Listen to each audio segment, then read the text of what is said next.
Well, we turn now to the Mideast. The strikes there have been threatening economic upheaval. Donald Trump claimed that this was all wrapping up. He started the week trying to calm the oil markets with words, but they are reacting to a lot more than words at this hour. Overnight, we saw the images that sent shockwaves across the global markets. These are oil tankers on fire in the Persian Gulf after Iranian strikes. Has also stopped ships, of course, from reaching the crucial Strait of Hormuz, the key waterway, which is about 20% of the world's oil supply, moves through there. 19 tankers and cargo ships have been attacked. International Energy Agency says the war is now causing the biggest ever oil market disruption. However you count it, it is big. Biggest ever, biggest in a decade. Donald Trump trying to downplay what the markets clearly see as important.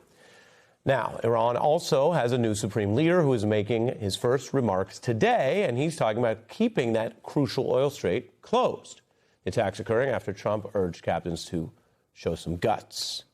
Trump claims, falsely, when you look at the very videos of the reality here in the real world, he claims the straits where you see these very dangerous fires burning, he claims they're safe. The straits are in great shape. We've knocked out all of their boats. They have some missiles, but not very many. I think we're in very good shape. The straits are not in good shape. Oil prices are up again. They're hovering around $100 per barrel. Gas prices up as well, rising 60 cents per gallon since Trump began this attack on Iran within the last 2 weeks. I'm joined now by Brian Katulis, who's worked at the National Security Council, the State Department, and the Pentagon. He is with the Middle East Institute. Welcome. Thanks for having me, Ari. How bad is it in the strait there for the oil markets, and how foreseeable was this? It was entirely foreseeable. Iran has signaled for decades that it would actually take the measures that it is currently taking.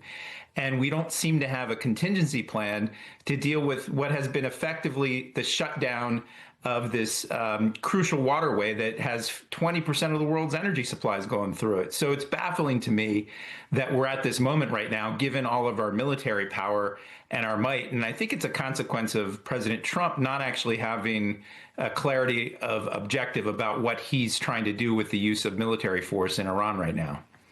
Mm-hmm. You have how much the war is also costing, $11 billion in just these first 12 plus days. And that estimate doesn't include the cost of the operation, like building up the hardware and personnel. So this ticket price is going to go up. I want to show in that context Donald Trump and how he talks about or tries to frame what this is. Take a look. You just said it is a little excursion, and you said it is a war. So which one is it? Well, it's both. It's both. It's an excursion that will keep us out of a war. You've said the war is, quote, very complete, but your defense secretary says this is just the beginning. So which is it, and how long should Americans be prepared I think you could say it both. For? How should we understand that? Again, it's part of his confusing game that he plays. It's sort of like that game of three-card Monte, where street tricksters try to take people and their money from them. And it's really baffling to me because the situation has actually not gotten better over the last few days. And Donald Trump actually might want to think about releasing the Jeffrey Epstein files to distract people from how bad this war is going, because it's hitting people at home. It's hitting in their pocketbooks. And I just filled up my gas tank a few days ago.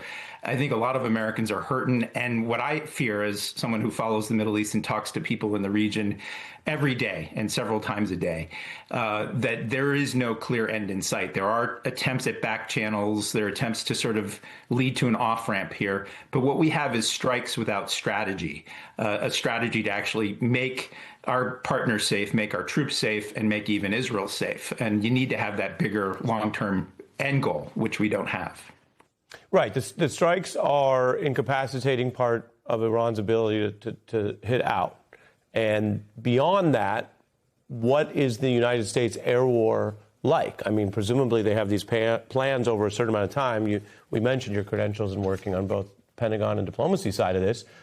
Do they run out of targets? What is the plan if this is kind of the stalemate and Iran is taking it?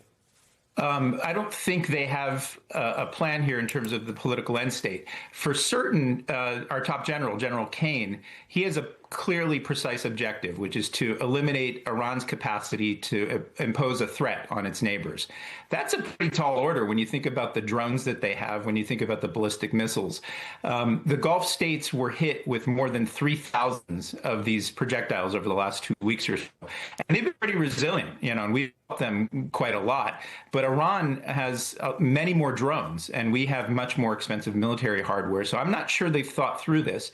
And there is some risk if you consider the possibility that we might want to get any nuclear material that could be left over, because that was one of the rationales for this war. And there is still material there. It was not obliterated. You can't do that from the air. You can't do that with naval assets. You actually, if you want to do that, you need to introduce someone on the ground to actually secure that, or you need to actually think about a diplomatic pathway with whatever remains in Iran. And so what do the off-ramps look like for the U.S.? I think the first off-ramp, and I hear this again from partners in the region, Arab countries, is that they're trying to talk with whomever exists in the regime right now today to figure out if there's some sort of cessation of hostilities. And remember, President Trump actually did this quite successfully in September, October of last year in getting to that ceasefire in Gaza, which was long overdue, and the hostage release. So part of this is actually having, again, a clearly articulated end state.